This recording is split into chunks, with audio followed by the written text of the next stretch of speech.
नमस्कार सगळ्या ताईंना, स्वागत आहे तुमचं आपल्या युट्यूब चॅनलमध्ये ज्याचं नाव आहे सख्या बहिणी सख्यात जावा. तर आजची व्लॉगची सुरुवात आपल्या लाईव्हच्या रूममध्ये येऊन केली. आज सगळ्यांनाच माहिती आहे आज काय आहे. सगळ्यांना आमंत्रण पण दिलं होतं. आज आहे आपल्या अक्कांचं वर्षश्राद्ध. तर खास अशा ताईंना आपण वर्षश्राद्धासाठी बोलवलेलं आहे. तर आता दाजी पण सांगते, खूप म्हणजे बऱ्याच दिवसाची आमची इच्छा होती की ताईंनाच बोलवायचं म्हणून वर्षश्राद्धाला. आमच्या गावामध्ये फर्स्ट टाइम झालेलं आहे. वैरपटाच्या सर्व लेडीजचं सर्व माणसांची इच्छा होती आणि त्याला बोलवा. मग ते नानांच्या माध्यमातून मी विचारलं त्यांची तारीख आहे का नाही विचारा म्हणून. मग त्या आल्यामुळे दादा ते हाबाब आणि ताई जाधव आहे विषय संगीत विषय त्यांचं आणि त्यांच्या बरेच काय ते म्हणजे आसपासच्या सगळ्या गावामध्ये कुठं पण कधी काही कार्यक्रम असला कीर्तन असलं त्यांना बोलवलं जातं. खूप प्रसिद्ध आहेत. अक्षरशः मला वाटतं तिन्ही पण बहिणी या क्षेत्रामध्ये हाबाब म्हणजे महाराज आहेत त्या आणि त्यामुळे त्यांना आमच्या गावात स्पेशल रिक्वायरमेंट होती सगळ्यांची की त्यांनाच बोलवा. चला देवळाकडे त्यांची तारीख पण भेटली आणि त्यांना बोलवले आधी. त्याला आता थोड्याच वेळात 1-5 मिनिटात कार्यक्रम सुरू होते. तरी आम्ही सर्वांना स्वातीने आणि बाकी सर्वांना आमंत्रण दिलं. सर्व ताईंना दादांना जे आले असतील त्यांचं वेलकम आहे. जे नसतील ज्यांना टाइम नसेल भेटला त्यांना काही नाही, पुढच्या वेळेस घरी या. चला ठीक आहे. आता आमची भरपूर दिवसाची म्हणजे हे होती.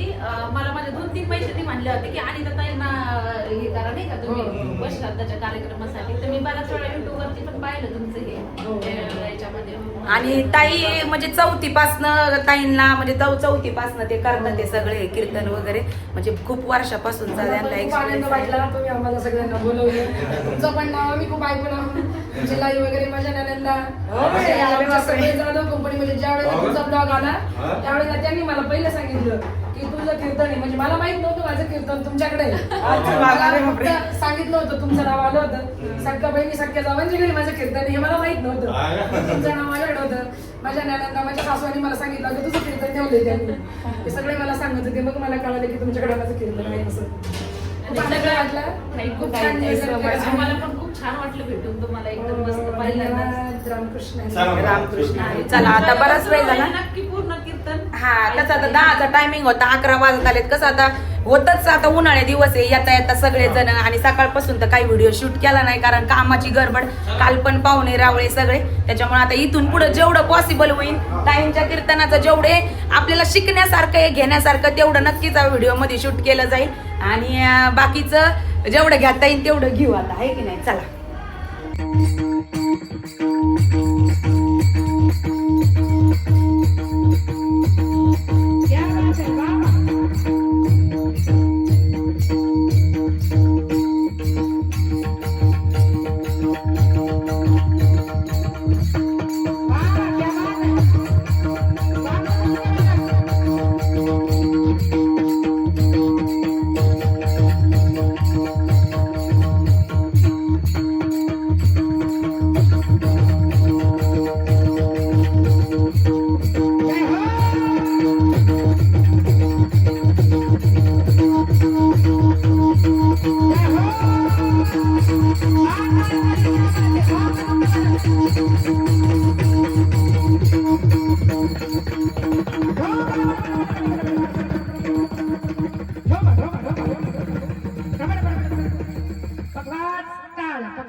आई म्हणजे वाळवंटात द्यावे असे थंड पाणी.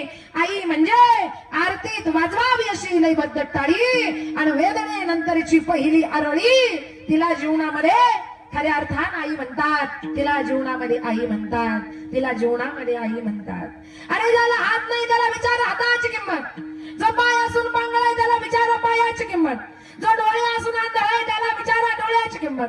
जो कान असून बहिर आहे त्याला विचारा कानाची किंमत. जशी ज्याच्या जीवनातली आई गेली ना त्यांना एकदा विचारा हो जीवनामध्ये खऱ्या अर्थाने आईची किंमत. त्यांना एकदा विचारा जीवनामध्ये या ठिकाणी आईची किंमत. ढगाआड गेलेला सूर्य परत उगवेल, डोंगराआड गेलेला सूर्य परत उगवेल, पण माती आड गेलेली माय तुमच्या माझ्या जीवनामध्ये खऱ्या अर्थानं कधीच परत येणार नाही, कधीच परत येणार नाही, कधीच परत येणार नाही. म्हणून आईची किंमत जोपर्यंत आई हयात आहे तोपर्यंत कळत नाही. आई जाऊन 10 दिवस झाले किंमत कळत नाही. आई जाऊन 13 दिवस झाले तरी किंमत कळत नाही. ऐका नाही, पण आईची किंमत तेव्हाच कळते की ज्या वेळेला 13वा झाला की कोणी थांबायचं नाही. लेकींनी त्यांच्या घरी जायचं, जे पाहुणे रावळे ज्याच्या त्याच्या घरी जातात, लेकी सुना त्यांच्या घरी राहतात, त्या दिवशी ते घर खायला उठल्याशिवाय राहत नाही. पण ज्या वेळेला आईचा पहिला महिना येतो आणि पहिल्या महिन्याला सगळे ज्या वेळेला भोजन करण्यासाठी येतात आणि भोजन करण्यासाठी आल्यानंतर ज्या माऊलीचं भोजन खऱ्या अर्थानं आहे, ज्या माऊलीचा महिना आहे तीच माऊली खऱ्या अर्थानं त्या कुटुंबात दिसत नाही, त्या परिवारात दिसत नाही. त्यावेळेला लेक बाहेर गावावरून येऊ द्या, पण जर आई दारामध्ये दिसली नाही ना तर ती मुलं त्या लेकी मोठ्यानं हंबरडा फोडल्याशिवाय राहत नाही.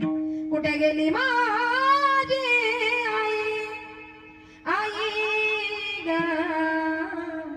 मला करमत नाही. कुठे गेली माझी आई ग मला करमत नाही. येना गाई मला झोप येत नाही. येना गाई मला झोप येत नाही. 9 महिने 9 दिवस गर्भामध्ये तू वाढविन बोट धरून आई ग तू मला चालायला शिकविन. रडू आलाय कोणा गाईला गाई, कोणा गाईला गाई. कुठे गेली माझी आई ग मला करमत नाही. येना गाई मला झोप येत नाही. म्हणजे जोपर्यंत आई हयात आहे तोपर्यंत त्या आईची किंमत, आईचं प्रेम, आईची माया कळत नाही. आणि ज्या दिवशी आई जाईल त्या दिवशी आपल्याकडे ढसा रडल्याशिवाय या ठिकाणी पर्याय नाही. म्हणून माझं एक म्हणणं आहे, गेल्यानंतर रडत बसण्यापेक्षा जोपर्यंत माय हयात आहे तोपर्यंत खऱ्या अर्थानं तिची काय करावं. जोपर्यंत आई हयात आहे तोपर्यंत तिची सेवा करा. जोपर्यंत माई बाप हयात आहे त्यांना जीव लावा. आता काही लोक म्हणतील ताई आई बापाची सेवा सेवा सेवा म्हणजे नेमकं काय? सेवा सेवा म्हणजे काय? अहो त्या आई बापाला तुमचं धन लागत नाही, त्या आई बापाला तुमचा पैसा लागत नाही, त्या आई बापाला तुमची संपत्ती लागत नाही. त्यांनीच कमवून ठेवलं, त्यांनी बंगले बांधून ठेवले, त्यांनी गाड्या घेऊन ठेवल्या, त्यांनी आपल्यासाठी 2-4 एकर कुठेतरी घेऊन ठेवलं. अहो सगळं त्यांनी कमवून ठेवलं. त्यांना आपल्याकडून ज्या वेळेला किडनी फेल होते, एकटी मावली असते, महिला मंडळ जीवन जगते, पती लवकर जातो, एकटी आई त्या लेकराला सांभाळते, एकुलता एक मुलगा एवढा आजारी पडला, 10 लाख घातले तरी पोराला गुण नाही आला. म्हटल्यावर पाहुणारावळ्यांनी सल्ला दिला, 10 लाख घातले पोराला गुण येत नाही, पुण्याला न्या, मुंबईला न्या, मोठ्या हॉस्पिटलला न्या. मोठ्या हॉस्पिटलला नेला. आईनं 1-2 लाख रुपये जमा केले. आई रोजा राजीनं गेले, आईनं फळं विकले, आईनं कष्ट केले. आई भीक मागून लेकरासाठी उदरनिर्वाह करत होती. आई भीक मागून खऱ्या अर्थानं खात होती. पण माझं लेकरू जगलं पाहिजे ही आशा जिच्या मनात असते, तिचं नाव म्हणजे फक्त कुटुंबामध्ये असलेली या ठिकाणी माय असते. त्या आईला सल्ला दिला. आईनं 1-2 लाख जमा केले. आईनं पुण्याला, मुंबईला मोठ्या हॉस्पिटलला नेलं. डॉक्टर 10 लाख गेले बरं का, गुण नाही आला, चांगलं चेक करा, तपासा. डॉक्टरनं मुलाला घेतलं, चेक केलं, तपासलं. आईला बोलावून घेतलं, आई साहेब ज्या मुलाला तुम्ही 10 लाख गावाला घातले पण पोराला गुण नाही आला, याचं एक कारण आहे का तुमच्या मुलाच्या 2ही किडन्या फेल झालेल्या आहेत. हे वाक्य आईनं ऐकलं.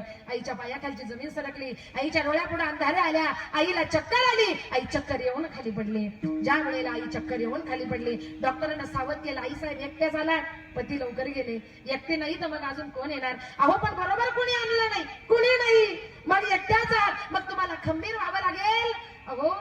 तुमच्या मुलाच्या दोन्ही किडन्या फेल आहेत आणि जर तुमच्या मुलाला जगवायचं असेल, वाचवायचं असेल तर मुलाला एक तरी किडनी नवीन टाकावी लागेल. त्यावेळेला आई म्हणते डॉक्टर एका किडनीची किंमत, डॉक्टर म्हटले 25 लाख रुपये. आई म्हटली डॉक्टर 10 लाख गावाला घातले, 1,00,000-2,00,000 बरोबर आणले, याच्यापेक्षा माझ्याकडे जास्त पैसा नाही. डॉक्टर म्हटले पैसा नाही तर तुमचा मुलगा वाचू शकत नाही, तुमचा मुलगा जगू शकत नाही. आई म्हणते मी गेले तरी चालेल पण माझं पोरग जगलं पाहिजे. आई म्हणते मला विचार करायला वेळ द्या. आई एकटीच एका कोपऱ्यात बसली, एवढी रडली एवढी रडली एवढी रडली, रड रडली आणि रडल्यानंतर तिच्या मनात विचार आला. पतीला आठवला, हो तुम्ही असते ना आपण दोघांनी मिळून काही केलं असतं, पण आज मी एकटी पडली, काही करू शकत नाही, मी एकटी आहे, मला कुणाची साथ नाही, मला कुणाचा आधार नाही. माझा मुलगा माझ्या डोळ्यासमोर जाताना मला बघावं लागतं, आता मी करू काय. त्यावेळेला आई डसा रडत होती पण डोक्यामध्ये विचार आला. जसा मनात विचार आला ना तशी आई लगेच डॉक्टरकडे गेली. डॉक्टर तुम्ही म्हटले ना पोरग किडनी टाकल्यावर जगेल, डॉक्टर माझ्या पोराला किडनी टाकायची आणि माझं पोरग जगलं पाहिजे. डॉक्टर म्हटले पैशाची सोय झाली का. आई म्हणते माझ्याजवळ 2 लाख आहेत, मग तुमचा मुलगा जगवायचं कसं. आई म्हणते डॉक्टर माझ्याकडे पैसा नाही पण माझ्या शरीरात 2 किडनी आहेत. आईने गोड उत्तर दिलं, डॉक्टर माझ्याकडे पैसा नाही पण माझ्या शरीरात 2 किडनी आहेत, माझ्या शरीरातली 1 किडनी काढा आणि माझ्या पोराला बसवा.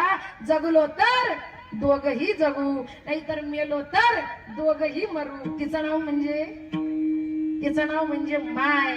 का आईची सेवा करायची, का सगळं जग आई करतं, का सगळं जग आईच्या पाठीमागे लागतं. कारण जर स्वतःच्या लेकराची जर किडनी फेल झाली ना, पाहुणे रावळे येतात, भेटतात, नातेवाईक निघून जातात, पण स्वतःच्या लेकरासाठी, स्वतःच्या मुलासाठी स्वतःची किडनी दान देणारी जगाच्या पाठीवर कोण असेल तर तिचं नाव म्हणजे माय. कारण जिच्या बाळाला पीडा आहे, ते दुःख, तो त्रास खऱ्या अर्थानं कोणाला आहे, अभंगाच्या पहिल्या चरणात.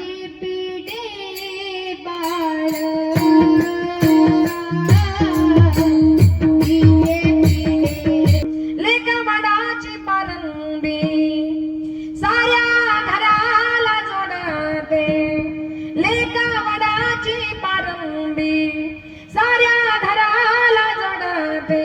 असं माहेर सासर पाग बापाचं फेडते, असं माहेर सासर पाग बापाचं फेडते.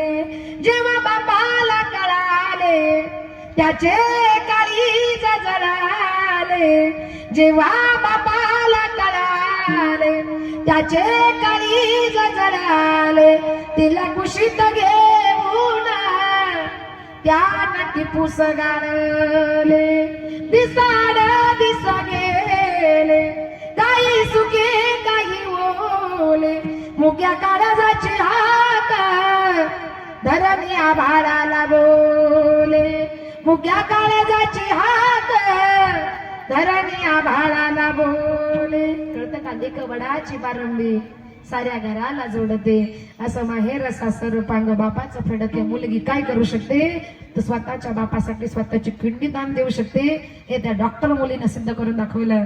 आज मला माझ्या बापांना इथपर्यंत आणलं आणि जर आज माझ्या बापाला गरज असेल तर मला माग हटवून चालणार नाही, मला एक पाऊल पुढे टाकावं लागेल. म्हणून स्वतःची किडनी स्वतःच्या बापासाठी देणारी जगाच्या पाठीवर लेक आहे आणि लेकाला लेकीला स्वतःची किडनी दान देणारी जगाच्या पाठीवर एक आई आहे, एक माऊली आहे. म्हणून आईचं तेवढं गुणवर्णन करतात, आईचा तेवढा गौरव करतात, कारण आई तेवढी समजूतदार असते.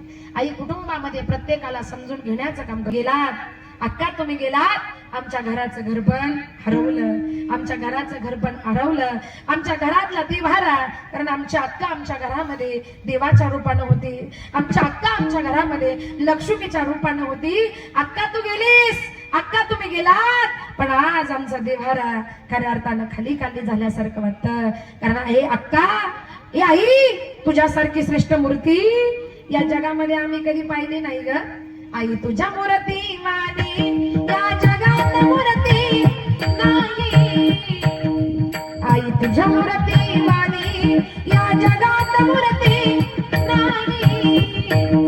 अनमोल जन्म दिला गाई तुझे उपकार भेटणार, अनमोल जन्म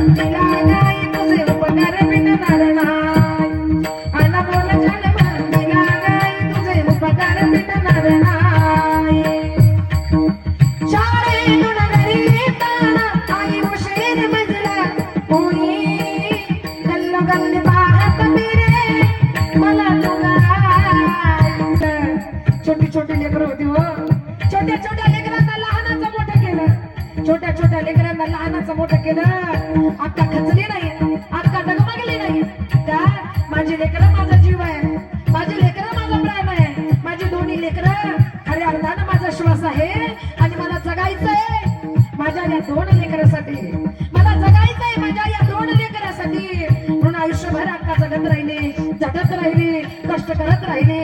लेकरांना खऱ्या अर्थानं त्यांच्या पायावर उभं करण्याचं काम आज दोन मुलं मिलिटरीमध्ये सोपं नाही आहे की नाही. देशाच्या रक्षणासाठी पाठवली, स्वतःच्या जीवाची पर्वा न करता माझ्या लेकरांनी देशाचं रक्षण करावं. माझ्या लेकरांनी देशाची जबाबदारी खऱ्या अर्थानं उचलावी. इतकं मोठं मन आणि इतक्या मोठ्या मनाचा विचार करणाऱ्या खऱ्या अर्थानं या कुटुंबातल्या सिंधू अक्का खऱ्या अर्थानं होऊन गेल्या. म्हणून आई तू गेलीस ग, आई तू गेलीस ग, पण या सुनासाठी, या लेकांसाठी, या नातवंडासाठी तू हाडांची गाडं केलीस, तू रक्ताचं पाणी केलंस. आणि एक सांगेन आई का तुझ्यासारखी कष्ट करणारी स्त्री, अगं अक्का तुझ्यासारखी कष्ट करणारी स्त्री या जगात, या विश्वामध्ये खऱ्या अर्थानं पाहिली नाही ग आई. हाडाचे तू काढ करून गेले रक्ताचे पाणी, तुझ्यासारखे कष्ट नाही केले कोणी. या अक्कांनी कधी फळं विकली असेल, कधी भाजीपाला विकला असेल, जे आपल्या ज्याने आपल्या लेकरांना उभा करता येईल, ज्याच्यामधून माझी लेकरं या जगामध्ये उभी राहतील, या समाजामध्ये उभी राहतील. या लेकरांसाठी अगदी भीक मागण्याची वेळ आली तरी चालेल, पण माझे लेकरं शिकली पाहिजे, माझे लेकरं मोठी झाली पाहिजे. म्हणून वेळे प्रसंगी भाजीपाला विकला असेल, फळं विकली असेल, जे काम या अक्कांच्या वाट्याला आलं ते काम या अक्कांनी प्रामाणिकपणानं खऱ्या अर्थानं केलंस. म्हणून अक्का तुझ्यासारखी आई, तुझ्यासारखी स्त्री अक्का आम्ही या जगामध्ये कुणाची पाहिली नाही ग. आडाचे काढ करून गेले रक्ताचे पाणी, तुझ्यासारखे ग कष्ट नाही केले कोणी. तुझ्या या प्रेमाचे तुझ्या या प्रेमाचे गाणे जाणीव झाली नाही. अनमोल जन्म दिला गाय तुझे उपकार मिटणार नाही, अनमोल जन्म दिला गाय तुझे उपकार मिटणार नाही. आई तुझ्या मूर्तीवर या जगात मूर्ती नाही, आई तुझ्या मूर्तीवर या जगात मूर्ती नाही. अनमोल जन्म दिला गाय तुझे उपकार मिटणार नाही, अनमोल जन्म दिला गाय तुझे उपकार मिटणार नाही, अनमोल जन्म दिला गाय तुझे उपकार मिटणार नाही. आई तुझे उपकार मिटणार नाही, आई तुझे उपकार मिटणार नाही. म्हणून माझ्या हक्कानं पैसा कमी कमवला असेल, पण श्रीमंती एवढी कमवली, जरी लेख नसेल तर आज या दोन्ही सुना पुढे बसल्यात. आणि लेकी सारख्या ढसा खऱ्या अर्थानं आमची आई गेली, आमची बाई गेली, आणि ढसा खऱ्या अर्थानं दोन्ही सुना आपल्या सासूसाठी नाही तर आपल्या मी म्हणेन आईसाठीच खऱ्या अर्थानं या ठिकाणी रडतात. म्हणजे किती हक्कांनी या सुनांना जीव लावला असेल, किती प्रेम या कुटुंबावर केलं असेल, किती माया या कुटुंबावर केली असेल, याची जाणीव आपल्याला झाल्याशिवाय राहत नाही. म्हणून प्रत्येकाच्या घरात माय आहे, तुमच्या घरात आहे, माझ्या घरात आहे, आपल्या सगळ्याच्या घरात आहे. बाबा हयात आहे तोपर्यंत जीव लावा, हयात आहे तोपर्यंत सेवा करा. आणि ज्या दिवशी जाईल त्या दिवशी रडल्याशिवाय या ठिकाणी पर्याय नाही. म्हणून जे सांगितलंय ते ऐका, जे सांगितलं ते ऐका आणि सेवा जीवनामध्ये आई बापाची करा. पण एवढंही सांगून जर तुम्ही ऐकलं नाही, एवढंही सांगून जर तुम्ही ऐकलं, सगळे नाही म्हटले, सगळ्यांनी वारकरी संप्रदायाच्या नियमाप्रमाणे भजन करू. हात वर करा. विठोबा रखू मागे, विठोबा चला हाराने मुक्का घेऊन हार मुक्का.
मारायचा अधिकार या कुटुंबाचा, या परिवाराचा संपला.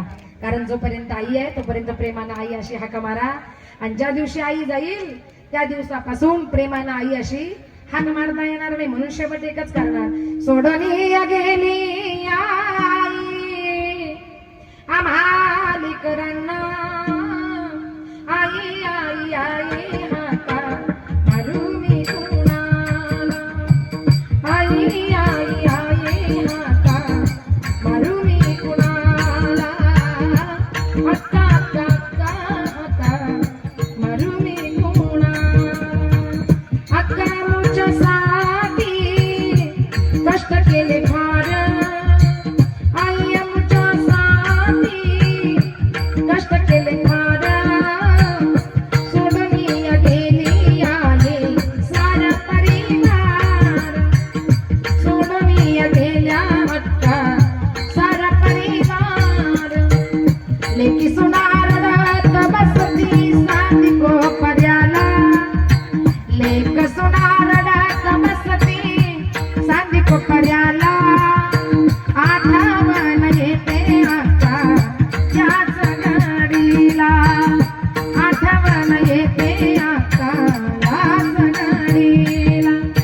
सोडूनिया गेली आई आम्हा लेकरांना, सोडूनिया गेली अक्का आम्हा लेकरांना, आई आई आई अक्का मारू मी कुणाला, अक्का अक्का अक्का अक्का मारू मी कुणाला, मारू मी कुणाला, मारू मी कुणाला. म्हणून या कुटुंबातली आई गेल्या, अक्का गेल्या, आई म्हणून हाक मारायचा अधिकार या कुटुंबाचा संपला.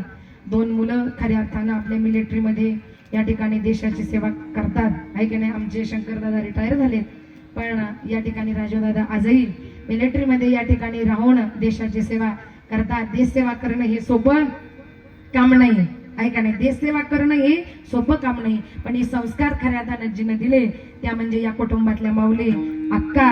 म्हणून सोडिले सर्व घरदार, सोडिला सुखी संसार, ज्योती सम जीवन जगले, ते अमर हुतात्मे झाले, जे देशासाठी लढले, ते अमर हुतात्मे झाले. कारण या अक्कांनीच असं व्रत, भारत माता की जय, जवान जय किसान. अशी मुलं खऱ्या अर्थानं जन्माला घातली आणि अक्कानं आपली कुस खऱ्या अर्थानं पवित्र केली. म्हणून चांगलं जीवन या ठिकाणी जगा. आज आमच्या स्वातीताई, भारतीताई, सख्या बहिणी, सख्या जावा त्यांचं चॅनल आहे का नाही. आणि आज आमच्या सगळ्या महिला भगिनी त्यांचं चॅनल अख्ख्या महाराष्ट्रभर आणि अख्ख्या भारताबाहेर आणि भारतभर खऱ्या अर्थानं या ठिकाणी चाललंय. म्हणून आज एवढं सुख आहे, एवढं समाधान आहे. आज सगळं पैसा, अडका, धन, द्रव्य, संपत्ती सगळं आहे, पण आज या कुटुंबातली माऊली आज या जगात नाही राहिली, या विश्वात खऱ्या अर्थानं राहिली नाही. म्हणून जोपर्यंत माया हयात आहे तोपर्यंत सेवा करा. आणि शेवट जाताना एकच सांगेन, या आईसाठी मी शेवट एकच करणार, आई माझी मायेचा सागर दिला तिने जीवना आकार, मायेचा सागर दिला जीवना आकार, आई माझी मायेचा सागर दिला तिने जीवना आकार, तळपत्या गुणात रखरखत्या रानात, तळपत्या गुणात रखरखत्या रानात, राहील समाजासाठी तू कष्टाच्या दामात, कधी मिळेल मुठभर घास, कधी घडे लाभ उपवास, ओल्या मातीतून चालताना तुडविले काट्याचे फास, आई माझी मायेचा सागर दिला तिने जीवना आकार, नदीची चांदणी तू चंदनाची गोर, शीतल तुझी छाया मला हवी जीवनभर, तुझ्या शीतल छायेवर. पण आज वेळात वेळ काढून माझ्या आईचं प्रथम पुण्यस्मरण त्याला सामील झाले, त्याबद्दल मी सर्वांचा आभारी आहे. आणि तसेच आपले आबाप आणि ताई यांनी खूप सुंदर शब्दामध्ये आणि आईचं महत्त्व समजून दिलं. आईचं महत्त्व काय असतं हे मला माहिती आहे, माझ्या आईने काय कष्ट केले हे पण मला लहानपणापासून माहिती आहे. ते मी शब्दामध्ये सांगू शकत नाही तिने आमच्यासाठी काय केलं, पण जर म्हणायचं म्हटलं तर आई खूप काही असती. त्यामुळं मला आज समाजाला हेच सांगायची की इच्छा होती, आत्ता जीव लावा, जेव्हा असेल ते आत्ता करा. कारण की गेल्यावर आपण काही बी केलं तर शून्य असतं. पण आता सध्या आपण बरेचसे, आता आपण इथं बसलेले पण असू, बरेचसे आई वडील आपल्यापासून सेपरेट आहेत. वायली काढले, त्यांना साईडला ठेवले. काय ठेवले मला माहित नाही, पण त्यांची अडचण कशामुळे निर्माण होते हे पण आतापर्यंत मला कळलं नाही. पण शक्यतो त्यांची अडचण निर्माण नाही व्हायला पाहिजे. कारण की त्यांना जर पोटामध्ये आपली अडचण निर्माण नाही झाली 9 महिने, तर तुम्ही एक त्यांच्या राहिलेले 8-10 वर्षासाठी त्यांना बाजूला काढताय, बाजूला ठेवताय, किंवा ते हाताने करून दुसरीकडे करून खाताय. आपण त्यांना 2 भाकरी जर देऊ शकत नाही, तर मग आपला मुलगा म्हणून किंवा मुलगी म्हणून जगण्याची तिथं काहीच म्हणजे समाजात हेच नाहीये, त्याला अर्थच नाहीये. त्यामुळं माझी कळकळून इच्छा आहे की आईचं महत्व गेल्यावर कळतं. त्यामुळे जोपर्यंत आई जिवंत आहे, वडील जिवंत आहे, जे बी आपले नातेवाईकांना पण सांगायचं आहे की प्रत्येक नातेवाईक बी नातेवाईक असतो, त्यांना जपा, परिवार जपा, सर्वांना एकत्रित ठेवा. एकत्रितपणाचा जो आनंद असतो तो या पृथ्वीवर कुठंच कशाच तुम्हाला मिळणार नाही. तुमचं एकटं राहणं हे तुम्हाला तुमच्या पुरतं पटत असेल, किंवा नंतर 1, 2, 3, 4 महिन्यानंतर तुम्हाला अहसास व्हायला सुरू होतो, नाही आपण बाजूला निघून चुकी केली, पण आपण परत त्या परिवारात सामील होऊ शकत नाही. ते आपल्याला खंत असते, कारण की आपण परत कोणत्या तोंडात जाणार. त्यामुळे वायली निघायच्या अगोदर किंवा आईला वडिलांना वायली ठेवायच्या अगोदर थोडासा विचार करा आणि त्या गोष्टीवर कायम गौर करा का आई आणि वडील सर्व काही असतात, आपले नातेवाईक परिवारच सगळा असतो. कारण की टायमाला जे काम येतात ते आपलेच असतात.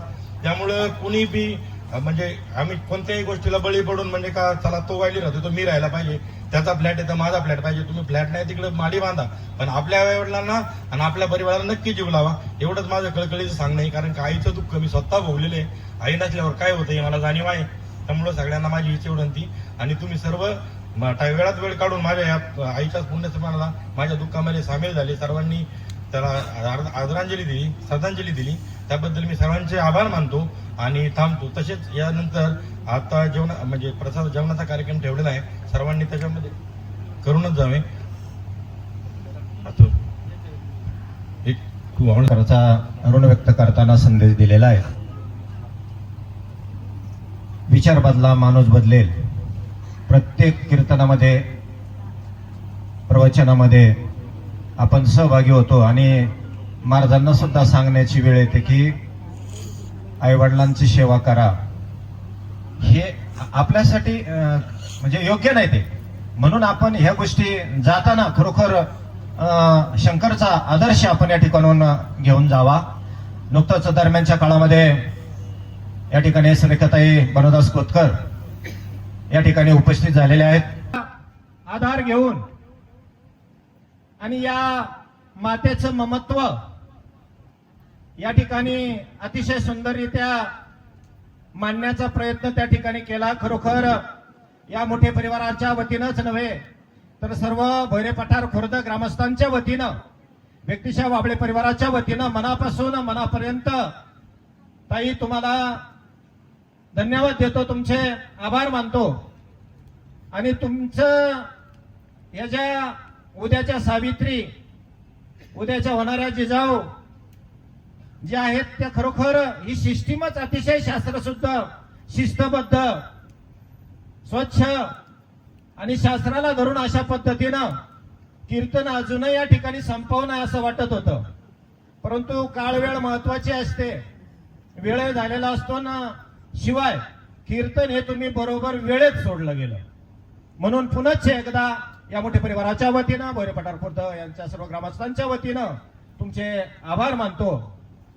आणि सिंधुताई मुठे यांच्या बाबतीत जर सांगायचं झालं तर शंकर आणि मी आमचे 20 वर्षापासूनचे संबंध. मी आल्यानंतर शंकर हा देशसेवेसाठी, राजू हा देशसेवेसाठी असायचा. परंतु 1-2 वर्षे शेवटी आई म्हणजे अक्का या आजारी असायच्या.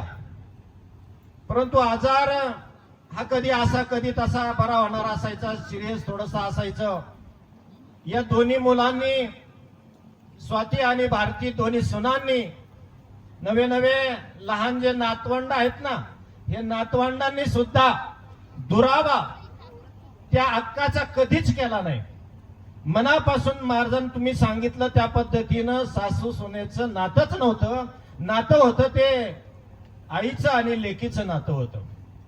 आणि म्हणूनही त्या ठिकाणी खरोखर ज्या वेळेला आठवण येते त्यावेळेला रडू येणारच आहे. कारण ज्या वेळेला झोप लागत नाही त्यावेळेला रात्रभर आई जागी असते. म्हणजे बाळाला म्हणजे तेच रूपांतर आज जरी 3 अवस्था असतात माणसाच्या, एक बालपण असतं, तारुण्य असतं आणि म्हातारपण असतं. म्हणजे अतिशय प्रेमळ, कष्टाळू, जिद्दीतून संसार आणि त्याच्या शुभेच्छा त्या कुटुंबाला आजही त्यांचा जो चॅनल आहे संपूर्ण महाराष्ट्रभर असतो गाजतोय. विकासाकडे चांगल्या प्रकारची वाटचाल या ठिकाणी त्यांची चालू आहे. एक मुलगा अजूनही देशसेवेसाठी कार्यरत आहे. शंकरची रिटायरमेंट झालेली आहे, परंतु शंकरने सुद्धा लोकांच्या सेवेसाठी हॉटेल व्यवसाय या ठिकाणी सुरू केलेला आहे. अन्य व्यवसाय त्या ठिकाणी त्यांचे आहेत. म्हणजे समाजाची सेवा करण्याची इच्छा आजही त्या माऊलीच्या माध्यमातून ते करतायत. मी आमच्या आपल्या परिवाराच्या वतीनं, पिंपळगाव ग्रामस्थांच्या वतीनं आद्य जगद्गुरू शंकराचार्य संत पंढरी संचलित डॉक्टर विकासनंदजी महाराज मिसाळ यांच्या वतीनं आणि या ठिकाणी आमचे पिंपळगाववरून बरेचसे मान्यवर या ठिकाणी आलेले आहेत त्यांच्या वतीनं मी या अक्कांना भावपूर्ण आदरांजली अर्पण करतो आणि या ठिकाणी थांबतो. आणि प्रथमतः माधवरावजी लामकडे साहेब आदी सर्वांच्या सुखदुःखामध्ये वेळ असली तर मग बाकीची घेतो मी. भारतीताईंनी बी सांगतात की स्वातीताई आणि भारतीताईंनी बी सांगतात की म्हणजे आम्हाला जो आकांचा आशीर्वाद मिळाला आहे ना त्याच्यासारखं कोणतंही म्हणजे कोणत्याच तीर्थक्षेत्रासारखी भेट नाहीये. आकांच्या आशीर्वादापुढे कोणताच मौल्यवान नाहीये. आकांनी म्हणजे आका त्यांच्यामध्ये आहे ना अजूनपर्यंत पाहिजे हा त्यांची मनापासूनची खंत आहे. आणि आकांचा आशीर्वाद म्हणून भारतभर त्यांचा डंका गाजणार आहे. हे आकांचे आशीर्वाद त्यांच्या पाठीमागे कायम राहणार आहेत. आणि आकांना त्यांची म्हणजे खरंच मनापासून इच्छा होती की खूप उंचावर झेप घ्यावी मुलींनी. आकांना भावपूर्ण आदरांजली. रामकृष्ण हरी. पण आज वेळात वेळ काढून माझ्या आईचं प्रथम पुण्यस्मरण त्याला सामील झाले त्याबद्दल मी सर्वांचा आभारी आहे. आणि तसेच आपले आबाप आणि ताई यांनी खूप सुंदर शब्दामध्ये आणि आईचं महत्त्व समजून दिलं. आईचं महत्त्व काय असतं हे मला माहिती आहे. माझ्या आईने काय कष्ट केले हे पण मला लहानपणापासून माहिती आहे. ते मी शब्दामध्ये सांगू शकत नाही तिने आमच्यासाठी काय केलं. पण जर म्हणायचं म्हटलं तर आई खूप काय असती. त्यामुळं मला आज समाजाला हेच सांगायची की इच्छा होती आत्ता जीव लावा, जेव्हा असेल ते आत्ता करा. कारण की गेल्यावर आपण काही बी केलं तर शून्य असतं. पण आता सध्या आपण बरेचसे आता आपण इथं बसलेले पण असू बरेचसे आई वडील आपल्यापासून सेपरेट आहेत. वायली काढले, त्यांना साईडला ठेवले. काय ठेवले मला माहित नाही. पण त्यांची अडचण कशामुळे निर्माण होते हे पण आतापर्यंत मला कळलं नाही. पण शक्यतो त्यांची अडचण निर्माण नाही व्हायला पाहिजे. कारण की त्यांना जर पोटामध्ये आपली अडचण निर्माण नाही झाली 9 महिने तर तुम्ही एकट्यांच्या राहिलेले 8-10 वर्षासाठी त्यांना बाजूला काढताय, बाजूला ठेवताय किंवा ते हाताने करून दुसरीकडे करून खाताय. आपण त्यांना 2 भाकरी जर देऊ शकत नाही तर मग आपला मुलगा म्हणून किंवा मुलगी म्हणून जगण्याची तिथं काहीच म्हणजे समाजात हेच नाहीये, त्याला अर्थच नाहीये. त्यामुळं माझी कळकळून इच्छा आहे की आईचं महत्व गेल्यावर कळतं. त्यामुळे जोपर्यंत आई जिवंत आहे, वडील जिवंत आहे, जे बी आपले नातेवाईकांना पण सांगायचं आहे की प्रत्येक नातेवाईक बी नातेवाईक असतो, त्यांना जपा, परिवार जपा, सर्वांना एकत्रित ठेवा. एकत्रितपणाचा जो आनंद असतो तो या पृथ्वीवर कुठंच कशाच तुम्हाला मिळणार नाही. तुमचं एकटं राहणं हे तुम्हाला तुमच्या पुरतं पटत असेल किंवा नंतर 1, 2, 3, 4 महिन्यानंतर तुम्हाला अहसास व्हायला सुरू होतो नाही आपण बाजूला निघून चुकी केली. पण आपण परत त्या परिवारात सामील होऊ शकत नाही. ते आपल्याला खंत असते कारण की आपण परत कोणत्या तोंडात जाणार. त्यामुळे वायली निघायच्या अगोदर किंवा आईला वडिलांना वायली ठेवायच्या अगोदर थोडासा विचार करा आणि त्या गोष्टीवर कायम गौर करा का आई आणि वडील सर्व काही असतात. आपले नातेवाईक परिवारच सगळा असतो. कारण की टायमाला जे काम येतात ते आपलेच असतात. त्यामुळं कुणी बी म्हणजे आम्ही कोणत्याही गोष्टीला बळी पडून म्हणजे का चला तो वाईली राहतो तो मी राहायला पाहिजे, त्याचा फ्लॅट आहे तर माझा फ्लॅट पाहिजे, तुम्ही फ्लॅट नाही तिकडे माडी बांधा, पण आपल्या आईवडिलांना आणि आपल्या परिवाराला नक्की जीव लावा, एवढंच माझं कळकळीचं सांगणं आहे. कारण का आईचं दुःख मी स्वतः भोगलेले आहे, आई नसल्यावर काय होतं हे मला जाणीव आहे. त्यामुळे सगळ्यांना माझी हीच विनंती, आणि तुम्ही सर्व वेळात वेळ काढून माझ्या या आईच्या पुण्यस्मरणाला माझ्या दुःखामध्ये सामील झाले, सर्वांनी त्याला आदरांजली दिली, श्रद्धांजली दिली, त्याबद्दल मी सर्वांचे आभार मानतो आणि थांबतो. तसेच यानंतर आता म्हणजे प्रसाद जेवणाचा कार्यक्रम ठेवलेला आहे, सर्वांनी त्याच्यामध्ये करूनच जावे. एक खूप आवड सर्व खरोखर शंकरने अतिशय सुंदर अशा प्रकारचा ऋण व्यक्त करताना संदेश दिलेला आहे. विचार बदला माणूस बदलेल.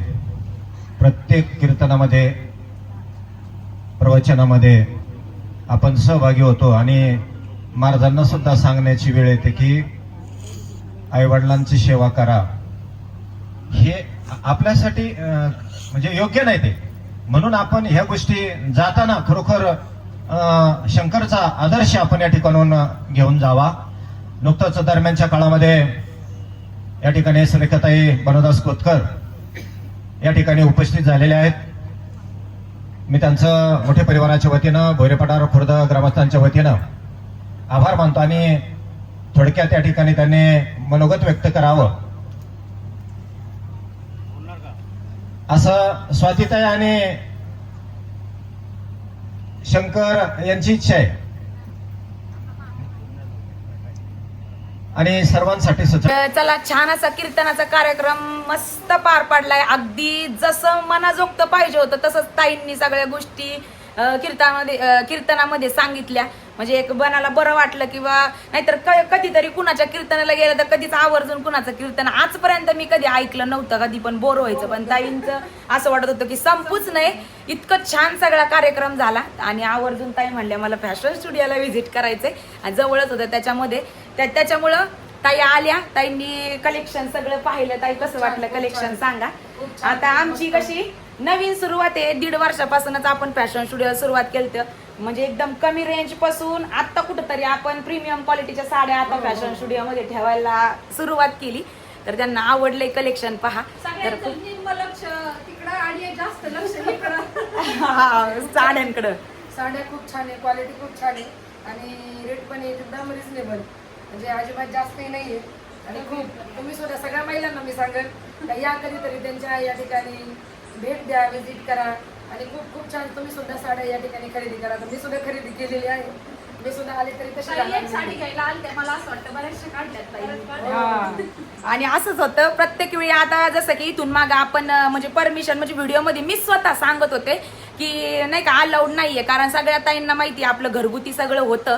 पण आता फॅशन स्टुडिओ आपण सेपरेट केल्यापासून एक 15 दिवसापासून मी लाईव्ह मध्ये पण सगळ्यांना सांगते किंवा येऊ शकता म्हणून. तर बरेच लांबून पारनेर काय, पिंपळगाव, वाघा काय, त्याच्यानंतर इकडं निंबळ्यात काय, नाशिक, सातारा, बऱ्याच लांबून ठिकाणाहून बऱ्याच ताई येतात. आशा असती फक्त 1 किंवा 2च साड्या घेऊन जाणे, पण जाताना मात्र 6 साड्या त्यांच्या होत नाही. म्हणजे म्हणायचं हे की बायका कुठं गेल्या तरी मोह मात्र कुणाचा आवरत नाही, आणि मोहाला पूर्ण विराम नाहीच आहे. तो कंटिन्यू काय म्हणतात ना, फुल स्टॉप नाहीये, फुल स्टॉप ते पूर्ण विराम करून पुढं कंटिन्यू चालतच राहतंय. पहा, तर चला ताई धन्यवाद, तुम्ही आल्या. खूप सुंदर कार्यक्रम केलाय. पहा तुम्ही एकदम मनाला भावलाय. पहा छोटासा एक सत्कार आमच्यातर्फे फॅशन स्टुडिओला व्हिजिट केल्याबद्दल. नंतर आपल्या नगरसेविका ताई आशा ताई सुद्धा आलेल्या आहेत फॅशन स्टुडिओला. आज त्यांनी सुद्धा व्हिजिट केलेली आहे. आता दुसरं नसतं तर मग साड्यांकडे पाय अजिबात वळायला नसते, पण आता जवळ सगळं आलं त्याच्यामुळं मावशींचे सुद्धा पाय साड्यांकडे वळले. बरीचशी खरेदी त्यांनी आपल्याकडे केली. मावशी कलेक्शन कसं वाटलंय आपलं सांगा एकदा. खूप दिवसाचं यायचं, म्हणजे या दोघींचं पण माझी त्यांची खूप ओळख आहे. आमच्या बंगल्याचं कंस्ट्रक्शन त्यांना दिलेलं आहे साहेबांना. पण आता खूप दिवस झाले माझ्या या इलेक्शनमुळे येणं नाही झालं. मग मी आता आज आले तर भरपूर खूप सारी खरेदी केली.